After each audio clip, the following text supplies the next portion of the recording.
ನಮಸ್ಕಾರ, ನೀವು ನೋಡ್ತಾ ಇದ್ದೀರಾ ಸುದ್ದಿ ವಿಚಾರ. ನಾನು ನಿಮ್ಮ ಚೇತನ್. ವೀಕ್ಷಕರೇ, ಉತ್ತರ ಕರ್ನಾಟಕದಲ್ಲಿ ಒಂದಲ್ಲ ಒಂದು ರೀತಿಯ ಸಮಸ್ಯೆಗಳು ಬರ್ತಾನೆ ಇರ್ತದೆ. ಅಂತದೇ ಆದ ಒಂದು ಸಮಸ್ಯೆ ಯಾದಗಿರಿ ಜಿಲ್ಲೆಯ ಹುಣಸಗಿ ತಾಲೂಕಿನ ಮಾರಲಬಾವಿಯಲ್ಲಿ ಒಂದು ನಡೆದಿರುವಂತದ್ದು ಸಮಸ್ಯೆ. ಏನು, ವಿದ್ಯಾರ್ಥಿಗಳಿಗೆ ಹಲವು ವರ್ಷಗಳಿಂದ ಸಾರಿಗೆ ವ್ಯವಸ್ಥೆ ಇಲ್ಲದೆ ಪರದಾಡುವಂತ ಸ್ಥಿತಿ ಉಂಟಾಗಿರುವಂತದ್ದು. ಅಂತದ್ದೇ ಸುದ್ದಿ ನಿಮ್ಮ ಮುಂದೆ ಇಡ್ತಾ ಹೋಗ್ತೀನಿ, ಬನ್ನಿ ವೀಕ್ಷಕರೇ. ಏನು, ವಿದ್ಯಾರ್ಥಿಗಳು ಯಾದಗಿರಿ ಜಿಲ್ಲೆಯ ಅಂತ ಹುಣಸಗಿ ತಾಲೂಕಿನ ಮಾರಲಬಾವಿ ಗ್ರಾಮದ ವಿದ್ಯಾರ್ಥಿಗಳು ಏನ್ ಮಾಡಿದ್ದಾರೆ, ಹೈಸ್ಕೂಲ್ಗೆ ಹೋಗೋದಕ್ಕೆ ಕಿಲೋಮೀಟರ್ ಗಟ್ಟಲೆ ನಡ್ಕೊಂಡು ಹೋಗ್ಬೇಕಂತೆ. ಆ ಊರಲ್ಲಿ ಸಾರಿಗೆ ವ್ಯವಸ್ಥೆ ಇಲ್ಲ, ಬಸ್ಸಿನ ವ್ಯವಸ್ಥೆ ಇಲ್ಲ, ಸರ್ಕಾರಿ ಬಸ್ನ ನಮ್ಮೂರಿಗೆ ಬರ್ತಿಲ್ಲ ಅಂತ ವಿದ್ಯಾರ್ಥಿಗಳು ಪಾಪ ರಸ್ತೆಯನ್ನು ಅಗೆದು ಪ್ರತಿಭಟನೆ ಕೂರಿರುವಂತಹ ದೃಶ್ಯದಲ್ಲಿ ನೀವು ನೋಡ್ಬೋದು. ಎಂತ ದುರ್ವಿಧಿ, ಎಂತ ಸಮಾಜದಲ್ಲಿ ನಾವಿದ್ದೀವಿ ಅಂತ ವಿದ್ಯಾರ್ಥಿಗಳು ತಮ್ಮ ಅಳನನ್ನು ತೋಡ್ಕೊಂಡಿರುವಂತದ್ದು. ಎಂತ ಸ್ಥಿತಿಗೆ ಹೋಗ್ತಿದೆ ನಮ್ಮ ಸಮಾಜದಲ್ಲಿ. ವಿದ್ಯಾರ್ಥಿಗಳು ಸರ್ಕಾರಿ ಶಾಲೆಯ ಮಕ್ಕಳು ಸರಿಯಾಗಿ ರೀತಿಯ ಒಂದು ಸಾರಿಗೆ ವ್ಯವಸ್ಥೆ ಅಂದ್ರೆ ಸರ್ಕಾರಿ ಬಸ್ ವ್ಯವಸ್ಥೆ ಇಲ್ಲ ಅಂದ್ರೆ ಮತ್ತೆ ಅವು ವಿದ್ಯಾಭ್ಯಾಸ ಯಾವ ರೀತಿ ಕಲಿತಾರೆ? ತಮ್ಮ ಜೀವನ ಪೂರ್ತಿ ನಡ್ಕಂಡೇ ಶಾಲೆಗೆ ಹೋಗೋ ಪರಿಸ್ಥಿತಿ ಉಂಟಾಗ್ಬೇಕಾ? ಅವಾಗಾದ್ರೆ ಮುಂಚೆಗೆ ನೀವು ಸರ್ಕಾರಿ ಶಾಲೆ ಮಕ್ಕಳಿಗೆ ಸೈಕಲ್ ಕೊಡ್ತಿದ್ರ, ಗ್ರಾಮೀಣ ವ್ಯವಸ್ಥೆ ವಿದ್ಯಾರ್ಥಿಗಳಿಗೆ. ಈಗ ಸೈಕಲ್ಲು ಇಲ್ಲ, ಸರಿಯಾಗಿ ಬಸ್ಸು ಇಲ್ಲಿ ನೀಡ್ತಿಲ್ಲ ಅಂದ್ರೆ ಮತ್ತೆ ಅವ್ರು ಯಾವ ರೀತಿ ಓದ್ಬೇಕು, ಯಾವ ರೀತಿ ಶಾಲೆಗೆ ಹೋಗ್ಬೇಕು? ಶಿಕ್ಷಣ ವ್ಯವಸ್ಥೆಗೆ ನೀವು ಯಾವ ರೀತಿ ಅಭಿವೃದ್ಧಿ ತಂತಿದ್ದೀರಾ ಸಚಿವರೇ? ಅದಕ್ಕೆ ಸಚಿವರಂತೂ ಈಗಿಲ್ಲ. ಅಧಿಕಾರಿಗಳು ಬರ್ತಿದ್ಯಾ ಸ್ಯಾಲ್ರಿ ಸರಿಯಾಗಿ ಹೊಟ್ಟೆಗೆ ತಿಂತಿದ್ದೀರಾ? ಅದು ಯಾವ ಹೆಸರಲ್ಲಿ? ಶಿಕ್ಷಣ ವ್ಯವಸ್ಥೆಯಲ್ಲಿ ವಿದ್ಯಾರ್ಥಿಗಳ ಹೆಸರಲ್ಲಿ. ಇನ್ನ ಸಾರಿಗೆ ವ್ಯವಸ್ಥೆ ಏನ್ ಮಾಡ್ತಿದೆ ಸ್ವಾಮಿ, ಏನ್ ಮಾಡ್ತಿದೆ? ಫಸ್ಟ್ ನಿಮ್ಮಲ್ಲಿ ಹೇಳ್ತಿದ್ದೀನಿ, ಸರ್ಕಾರದಲ್ಲಿ ತಿಳ್ಕೊಳ್ಳಿ, ವಿದ್ಯಾರ್ಥಿಗಳಿಗೆ ಒಂದು ಸಾರಿಗೆ ವ್ಯವಸ್ಥೆ ಕಲಿಸ್ಕೊಡಿ ಅಲ್ಲಿ ಆ ಗ್ರಾಮಕ್ಕೆ. ಜೊತೆಗೆ ಯಾವ್ಯಾವ ಗ್ರಾಮದಲ್ಲಿ ಸಾರಿಗೆ ವ್ಯವಸ್ಥೆ ಇಲ್ವಾ ಆ ಪಾಪ ವಿದ್ಯಾರ್ಥಿಗಳೇನು ಅಲ್ಲಿ ಇರುವಂತ ಸುದ್ದಿ, ಬಸ್ ಸೌಲಭ್ಯಕ್ಕಾಗಿ ಪಾಪ ಹೈಸ್ಕೂಲ್ ವಿದ್ಯಾರ್ಥಿಗಳು ಎಲ್ಲೋ ಕಿಲೋಮೀಟರ್ ಇರುವಂತದ್ದು, 4-5 ಕಿಲೋಮೀಟರ್ ಅಲ್ಲಿಗೆ ವಿದ್ಯಾರ್ಥಿಗಳು ನಡ್ಕೊಂಡು ಹೋಗ್ಬೇಕಂತೆ. ಆ ಊರಿಂದ ಒಂದ್ 2-3 ಊರು ಬಿಟ್ಟು ಅಲ್ಲಿಗೆ ಬಸ್ ವ್ಯವಸ್ಥೆ ಇಲ್ಲ ಅಂತ ವಿದ್ಯಾರ್ಥಿಗಳು ಏನ್ ಮಾಡ್ತಿದ್ದಾರೆ, ಆ ರಸ್ತೆ ಅಗದ್ಬಿಟ್ಟು ಪ್ರತಿಭಟನೆ ಮಾಡ್ತಿರುವಂತದ್ದು ಹೈಸ್ಕೂಲ್ ವಿದ್ಯಾರ್ಥಿಗಳು. ಅಂದ್ರೆ ಇಲ್ಲಿವರೆಗೂ ಪಾಪ 3-4 ವರ್ಷ ಆಯ್ತಂತೆ ಬಸ್ ಮಕ ನೋಡಿ. ಕಲ್ಯಾಣ ಕರ್ನಾಟಕ ಸೈಡು ಬಸ್ ಮಕನೇ ನೋಡಿಲ್ವಂತೆ ವಿದ್ಯಾರ್ಥಿಗಳು ಪಾಪ.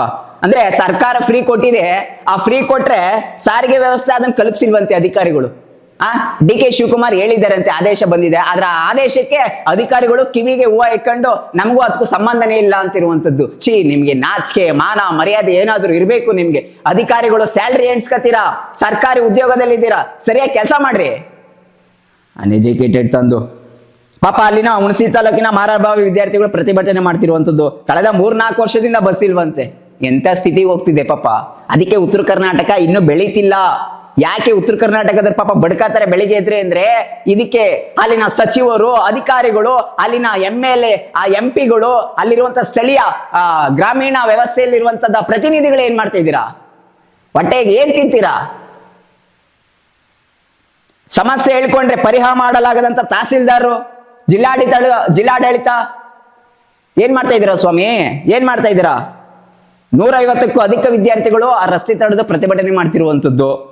ಸ್ಥಳಕ್ಕೆ ಹುಣಸಿ ತಾಲೂಕಿನ ಏನೋ CPI ಆಗೋ ಪೊಲೀಸರು ಭೇಟಿ ಕೊಟ್ಟಾರಂತೆ, ಏನೋ ಸಮಸ್ಯೆ ಬಗೆಹರಿಸ್ತೀವಿ ಅಂತ.